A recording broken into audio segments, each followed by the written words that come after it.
by doctrine, communitarian religious experience, spiritual teaching, spiritual experiences, and they continue to question teaching and standards, both religious and non-religious. Finally, interview respondents were able to consider the role religion can or does play in contemporary Canadian society, if any, in our final interview question.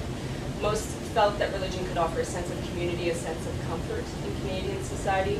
Several reference guidelines or values, particularly for those searching or in need, that this would perhaps be helpful. And then Brianna, who is a 22-year-old female with the United Church, said, of Sunday school, it's a good place for kids to learn basic social skills. You learn respect for your elders and you learn to respect yourself too.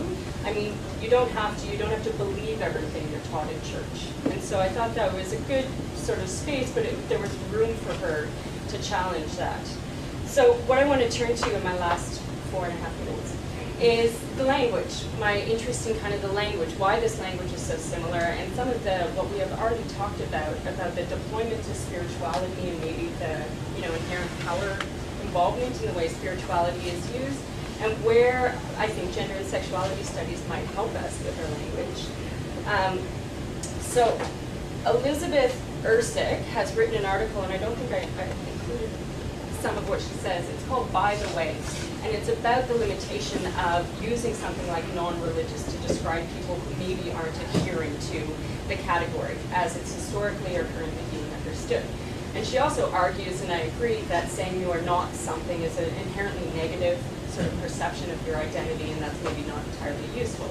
So she posits that we can pull from gender and sexuality studies the idea of bi-religious or trans-religious to describe these different aspects. So bi-religious, people who are pairing together different traditions or different ideologies. Trans might include political leanings and different sort of influences.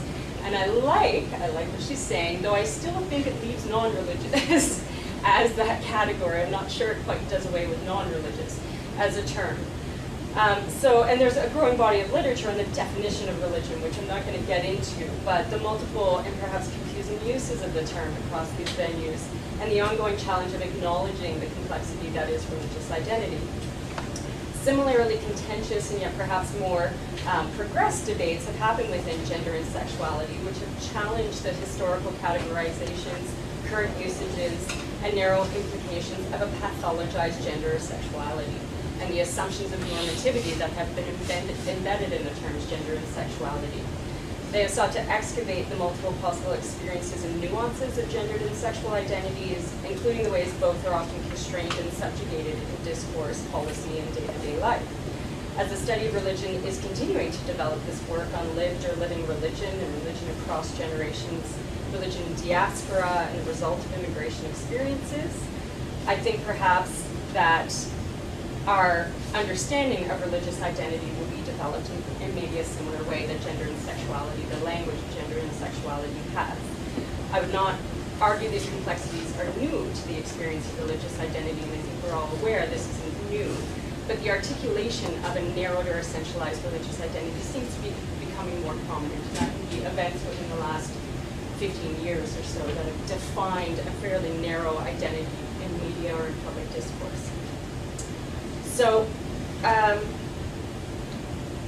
so Ersick and bi or trans-religious, I'm not sure that they enhance the way we understand the way religious identity is conceptualized, but it seems like it's clear that a new language is needed to discuss these notions of identity.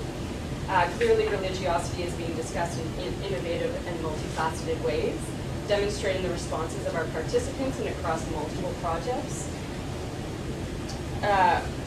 Although the participants who do not identify religion are still tied linguistically in some ways to traditional religious language when considering how they enact their values and influences. And partly I argue that's because of the somewhat limited language to discuss these categories outside religion or morality or faith or spirituality. That's sort of the language we have, and so it's what they're using. But I think in this complex way that they're putting it together, the translation to these narrow perceptions about youth identity, I think that's where the problem is happening. So there's this complex way they're putting it together, and we all recognize this complexity, But that translates into this apathetic notion, or a disinterest, or a disengagement, or it's, Anna was talking about whatever. Whatever can mean so many things. It meant actually something quite inclusive, but it gets translated into just a complete disinterest or disconnection.